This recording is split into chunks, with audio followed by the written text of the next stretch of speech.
மலச்சிக்கல் என்பது பலரும் சாதாரணமாக கடந்து செல்லும் ஒரு செரிமான பிரச்சனையாக இருந்தாலும் சில நேரங்களில் அது உயிருக்கே ஆபத்தான சிக்கல்களை ஏற்படுத்தக்கூடும் என்று மருத்துவ நிபுணர்கள் எச்சரிக்கின்றனர்.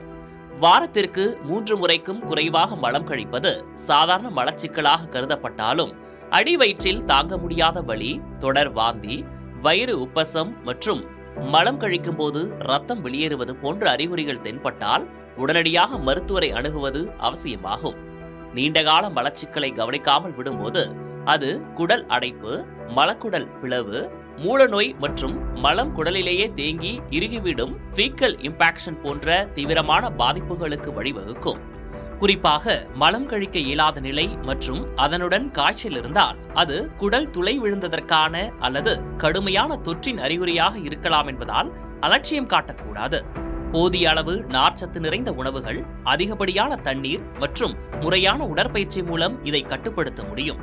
அதே வேளையில் மருந்து கடைகளில் தாமாகவே மாத்திரைகளை வாங்கி பயன்படுத்துவது குடலின் செயல்பாட்டை பாதிக்கக்கூடும் என்பதால் முறையான மருத்துவ ஆலோசனை பெறுவதே பாதுகாப்பானது.